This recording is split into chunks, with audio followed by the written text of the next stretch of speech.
దేవునికి వందనాలు, అమ్మగారికి, అయ్యగారికి నా వందనాలు, డాడీకి, మమ్మీకి నా వందనాలు. నా సాక్ష్యం ఏంటంటే, రెండో ఆదివారము బెల్లంపల్లి మందిరానికి వెళ్ళాను నేను. అక్కడ ఈ చెవు బాగా ఇన్ఫెక్షన్, చీము ఈ పక్క అంతా బాగా ఇన్ఫెక్షన్ అయ్యి చెవు అస్సలు వినబడలేదు.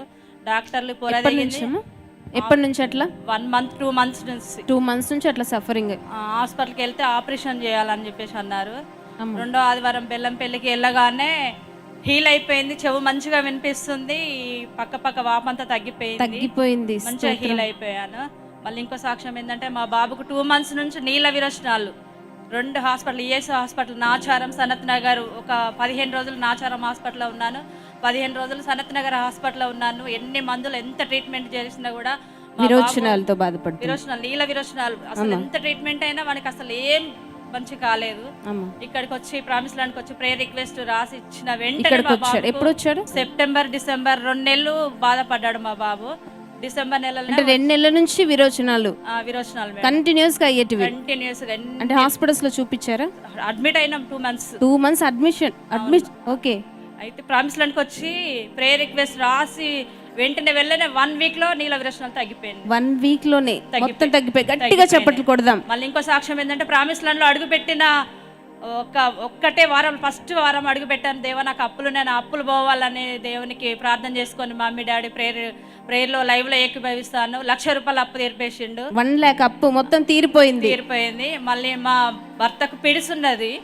ప్రతిరోజు నేను ఈవినింగ్ లైవ్ డ్యూటీకి వెళ్తాను సిస్టర్. నేను ఈవినింగ్ రాగానే మీరు ఏం చేస్తారు? ప్రైవేట్ కంపెనీలో వర్క్ చేస్తాను చెర్లపల్లిలో.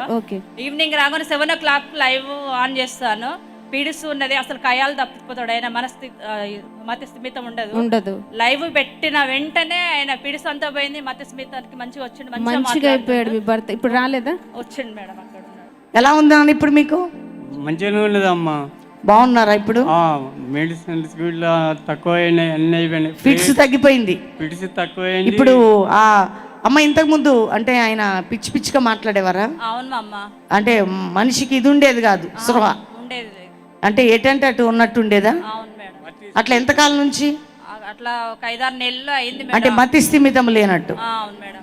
అలాంటిది లైవ్ లో ఏకీభవించి లైవ్ పెట్టిన తర్వాత మా భర్త మంచిగా ఆ లైవ్ ద్వారా పూర్తిగా మారిపోయింది. ఆరోగ్యం వచ్చేసింది, ఫిట్స్ ఆగిపోయింది, ఆ పిచ్చి అంతా పోయింది, మామూలు వ్యక్తిగా మారాడు. మీరు ఇక్కడ ప్రామిస్ ల్యాండ్కి వచ్చాక దేవుడు అద్భుతంగా మీ అప్పు భారం తీసేసాడు. దీన్ని బట్టి మీకు ఏమనిపిస్తుంది యేసయ్యను గురించి? దేవుడు గొప్ప దేవుడు, ఆశ్చర్య కార్యాలు చేసే దేవుడు. మీ ప్రేయర్ల వల్ల ఎన్నో జీవితాలు, ఎంతో మంది రక్షించబడుతున్నాడు. ఎంతో మంది దేవుడు అద్భుతంగా ఆశ్చర్యకార్యాలు చేసి వారి జీవితాల్లో అద్భుతాలు చేస్తున్నాడు. దేవుడు గొప్పవాడు, మహోన్నతుడు, ఆశ్చర్యకార్యుడు దేవుడు. ఆ దేవునికి ఇంకా అనేక మంది ఆత్మలు ఈ మందిరానికి వచ్చి అనేక మంది స్వస్థపడాలి, అనేక మంది రక్షించబడాలి. ఎంతో మంది నాలాగా ఎంతో మంది బిడ్డలు వేదనలో, అప్పులో ఎంతో మంది ఏడుస్తున్నారు. ఆ బిడ్డలందరూ రక్షించబడాలన్న కోరిక. మా బిడ్డలందరూ ఇరుకులు ఇబ్బందులు కొట్టివేసి వారి అప్పులన్నీ తీసివేసి వారు మహోన్నతుడైన దేవుని పూజించేటట్టుగా ఉండాలన్న ఆశ.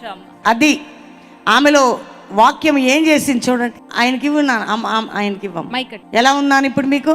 బాగానే ఉన్నదమ్మా. రోజు వాక్యం ఉంటా లైవ్ ఇప్పుడు మంచిగా ప్రశాంతంగా ఉన్నాం. అప్పుడు పిచ్చిగా మెంటల్ గా ఏదో అంత పోయింది.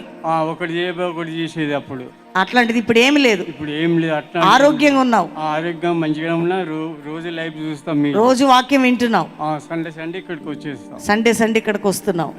చూసారండి లైవ్ ఎంత గొప్ప కార్యం చేసిందో. లైవ్ ద్వారా ఎంతమంది రీచ్ అవుతుందండి దేవుని వాక్యం. ఆ నాన్న ఎలాంటి బంధకం నుంచి బయటపడ్డాడు. ఈరోజు ఫ్యామిలీలో ఎంత సంతోషం, ఎంత ఆత్మీయత, ఎంత ఆరోగ్యం, ఎంత నెమ్మది. అందుకని మీ అందరికి చెప్తున్నా, లైవ్ షేర్ చేయండి, పంపటం మీ పని. చూస్తుండగానే వారి జీవితాలు పట్టబడతాయి. ఇప్పుడు మీ కుటుంబం సంతోషంగా ఉన్నారమ్మా? సంతోషంగా ఉన్నామమ్మా. వాక్యంలో ఎదుగుతున్నారా? మినిస్ట్రీకి రెగ్యులర్గా వస్తున్నారా? సంఘానికి రెగ్యులర్ వస్తున్నారా? దేవునికి నమ్మకంగా ఉండండి, ఇంకా దేవుడు మిమ్మల్ని దీవిస్తాడు. God bless you.